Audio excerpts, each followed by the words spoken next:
what happened down in Atlanta, games 161 and 162 forever.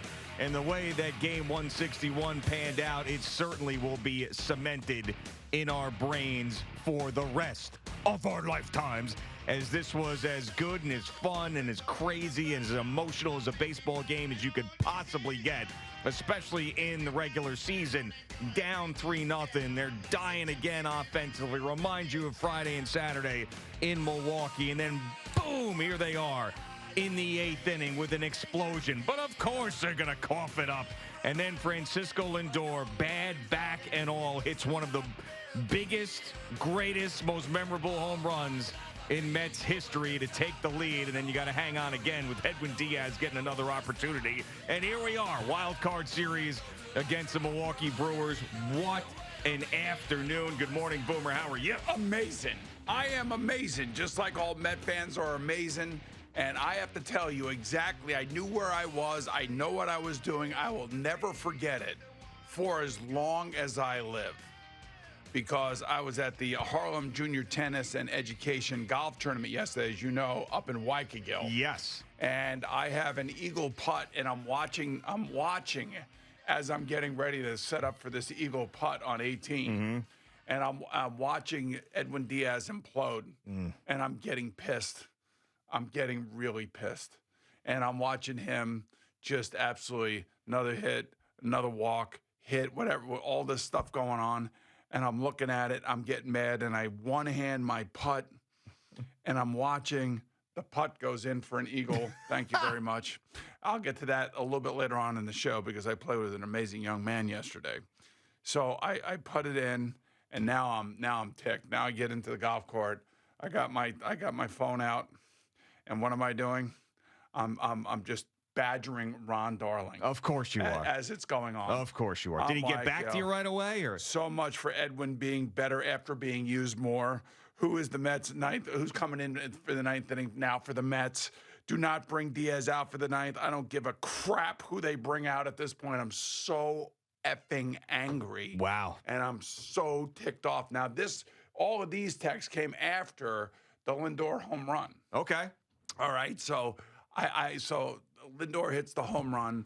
I'm giddy on the golf course. I'm trying to hide my giddiness, because I'm playing with guys I just met. Sure. And they know what I do for a living, of course, and they know that I'm a Met fan. And it was an amazing moment. It truly was an amazing moment. And Francisco Lindor topped off his regular season in unbelievable fashion. I mean, this is like MVP kind of stuff. This is stuff that, legends are made of. These are games that we will always remember. You'll reflect back on this game when you're still here 20 years from now, and I'm in the ground probably 6 feet up. All right. I mean, geez, let's not get too serious about this. Well, what I'm saying is that we will remember this for our lifetime. Yeah, in my lifetime. Yes. And it took a long time for Francisco Lindor to be beloved by all Mets fans, but it happened throughout the course of this year. You could not write a better story and a better season for this guy to be now one of the greats that has worn that uniform to put together this season, have it be an MVP-esque season. He's going to lose out to someone who's doing stuff we have never seen before in the history of the game, but still, Francisco Lindor out there playing shortstop every day, leading this team. They were dead in the water. He's been hurt the last. Oh, you know what I mean. He's played most of the games where Shohei Ohtani is a DH. And to have that moment, so when you're watching a game on TV, you don't know right off the bat half the time. But so I was a little confused, because when I see him hit it, I'm like, man, I feel like he got that. But then I looked at his face, and his face he was doing like this little I don't know, maybe I got under it thing. And then I'm watching it carry and carry and carry, and it was just amazing. But the second, though, that ball goes over the fence, you've got jubilation, you've got that. But then immediately you go, okay, well, What do we do? They got to finish out the game. Right, exactly. We're going to get 3 more outs. Right. So I remember, because this day and age is all about social media, texting, being connected during the game. So I send my friends a group text. I'm like, you're bringing Diaz back out? Everybody, no. We all said no. And I'm like, I'm not so sure that they're not thinking that they're going to send him back out there. Now, I didn't want him to go back out there either, I'll admit. But I thought that there was a real good chance that the Mets would, and they did. And man, it was scary, but he got it done. Well, then Mendoza had to go out and talk to him. Yeah, and then he had to talk Mendoza. So I'm staying in this. I got this S. I got this poop. I got this. I got this poop. Right, whatever. Hey, I got Skip. this. You know what? I got this poop. You created the poop, and the reason you created the poop is because you didn't cover goddamn first base. It's terrible. When you should have been covering first base. And I mean, that's the thing that really bothers me. I know he's on a ledge, and he has been on a ledge for a lot of the time that he has been here, except for a couple years ago. But I just not covering first base. I even said to Jerry, I'm texting Jerry and Ron Darling at the same time. I didn't want Why to are you bothering all these people? I don't know. Leave them alone. I needed to get it off my chest. Yeah. I needed. Why Jerry then after Ron Darling? Well, Jerry's like, "Are you watching this?" Of course. So Jerry reached out to you first. And I said, "Yeah, it's nuts." Yeah. And then I like, Diaz stinks. You ain't kidding. Who's pitching for the ninth in the Mets? I ask. He goes, "Don't know." But damn, Lindor, he says back to me, I think he's going to let Diaz start the ninth. He's got Stanek getting loose now. Diaz does not deserve to be on that field. That's how I felt. This is how intense I was at this charity golf tournament yesterday, like a psychotic human being. But it was, I'll tell you, I got to be honest with you. I mean, I was a little kid again. I really literally was a little kid again. Yeah, I mean, there's certain times that come around in your sports fandom when you're an older sports fan, you've seen it all. And there's just like that type of day, that type of moment, and this was one of those moments. I felt great. My mom raised me as a Mets fan. I called her right away after the game, and she was basically out of breath because she was walking back and forth. I'm right there in her age group. Yeah, like it's one of those things. I remember calling her, and I'm not trying to get into a discussion about this, but I remember calling her during the last couple outs of the Johan Santana no-hitter. I don't want to get into it. My point being, all right. My point being that there's moments that come along that you get on the phone with your family, you text. Like this was one of those days, and I firmly believe this, and I know some Met fans, and maybe most of them, disagree, but this season provided an incredible amount of unexpected entertainment, and I want them to go out there and I want them to play great against Milwaukee. And if they die, I'm going to be upset. If they get swept in 2 games and it's just a nothing series, I'm going to be upset. But my Lord, like what day from 11 games under 500 to yesterday? I think it says, I saw somebody write from 0-5 to oh my God. Well, that was Gary Cohen's call on TV. Oh, is that what it was? Yeah, that was Gary Cohen's final out call on SNY. So good for Gary. Both he and Howie. I heard the calls obviously, and listening last night and catching up on X and listening to all the posts from the Met fans and everything else. Both guys did an amazing job. They both did an amazing job.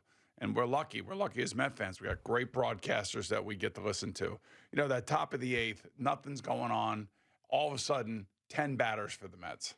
And by the way, the unsung, I don't want to say, they're all certain amount of heroism goes to different players for different reasons on the field. But kind of like the unsung guy is Starling Marte. Yeah, I mean, certainly. And then also Taylor. Yeah, I mean, those 2 guys have really helped that lineup when they've been clicking on all cylinders. And it'll be interesting to see the lineup today and who that other outfielder is going to be and how Carlos Mendoza handles it. But yeah, I mean, I think all you want to is, as a sports fan, is you want your team to care. You want them to want to win as much as you want to win. You don't always get that in pro sports these days. But with this particular group, I mean, the emotion that they had. So I don't know if you're familiar with Ethan Wilson. Do you know Ethan Wilson? He's worked in Mets PR under Jay Horowitz for a very long time. So Eddie knows Ethan Wilson. So Ethan's been with this team. He is an all-time great dude. He had worked with Jay for many years.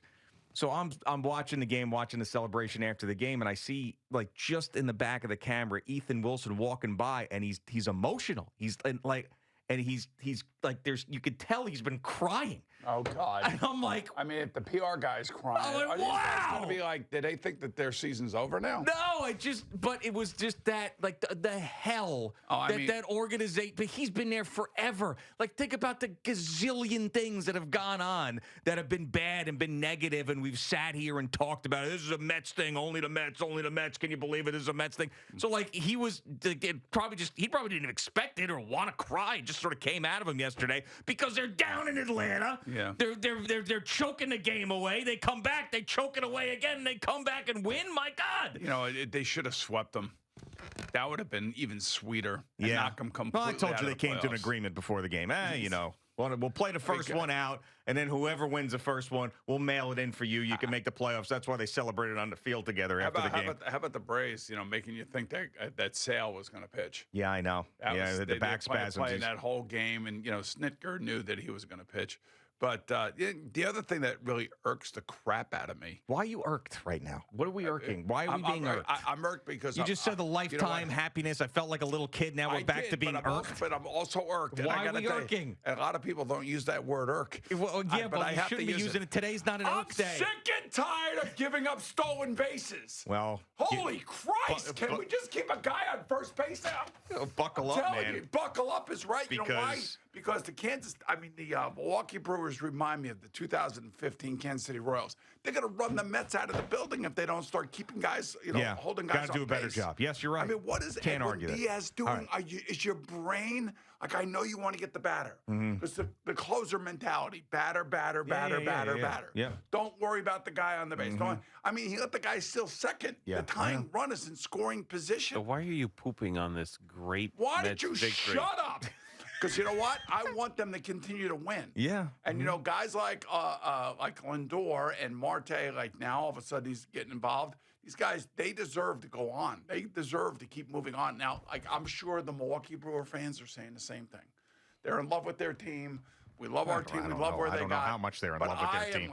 I am like, wait a minute. You got to stop letting bases being stolen. They're so much in love with their team. I heard Jerry look up this morning. You can get into the building for $11 tonight if you'd like. So I don't know how much they're in love with their team compared to, because, they really don't do much in the postseason. So I listen, this, it was amazing. It was amazing. All right, we're back. But I'm irked by just the lack of attention to detail in the big moments. And that's why Mendoza goes out there. Hey, dude, can we pay attention to the guy on the base? Sure. Yeah, I know. But it worked out. He was able to get the necessary outs, and you're good. And the fact it was Travis d'Arnaud. By the way, first of all, it was Kelnick that hits the ball to Alonso. I'm like, oh, my God, you got to be kidding me. Yeah, I know. So Kelnick. He was in a trade for them. Right, I know. Edwin Diaz, Jared Kelnick. Obviously, we remember the Brody Van Wagenen deal with Robinson Cano. Yes. And then, of course, to end the game, you've got Travis d'Arnaud up there. I'm like, this just can't. This can't happen. Right, exactly. It just can't. And it didn't. For once, it didn't. And it's one of those you have to see it to believe it. And Travis d'Arnaud is going to ground out to short to send the Mets to the postseason, and it happened, man. I'll tell you one thing: they come back and win today, that would be something. Because that's a lot. That's a lot of emotion yesterday. Maybe the second game of the doubleheader was a throwaway, but it was a lot of emotion yesterday, and it'll be interesting to see how they play today. Hopefully they're on this high, and they're going to continue to play this way, and maybe, just maybe, Alonso will do something offensively. Yeah, and he made a great play defensively, and Edwin Diaz is not covering first base. I want to pull my hair out. What are you doing? Get your head out of your ass and get over there. Yeah, you know what? If I were someone who were close to Pete Alonso, and obviously he wants the Mets to win, he cares about his team, but you can erase most of your mediocre regular season by having a massive postseason when you're going into a contract year.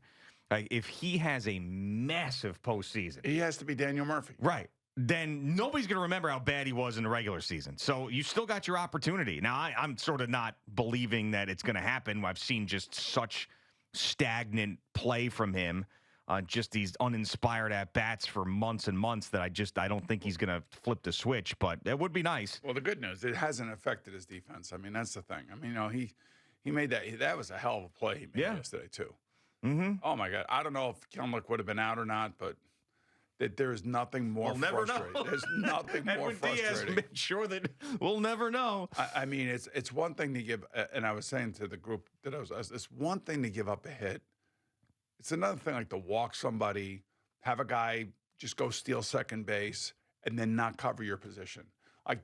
There's so many things that happened that he screwed up, and yet still won, thankfully, to Francisco Lindor, and it was able to navigate the ninth inning. It's amazing how hard it is to get 3 goddamn outs. It's ridiculous. I don't know why it should be so hard. And your entire season on the line too just makes it even more crazy. It was I mean, so Edwin Diaz this year is a little bit of his worst year and a little bit of his best year. He's a little bit of both. Yeah, but yesterday was like all the worst things. Yeah. Not covering, letting people steal, walking but it didn't. guys. But it didn't cost him, and he came out. And he got right. He came out. It didn't cost him. It didn't cost him in losing the game. So obviously it cost them, but they still won. If we won, that's all that matters. On to Milwaukee. There you go. Yeah, I mean, I was surprised. And then they got to play today, like less than 24 hours later. Perfect for us. That's the way I look at it. Because it's all about us. It is perfect for us. 5:32, right? Are they having another watch party? I don't think so. Oh, I did see some of that stuff. I think it went well. It was them and like 4 salespeople that were kind of hanging out. They got their tacos, and they had a good time. I checked in on that broadcast a little bit, but it's so far behind. Like when you listen on the app, it's behind the game. So them and Chris Russo, like telling you what's going on. Yeah, I know.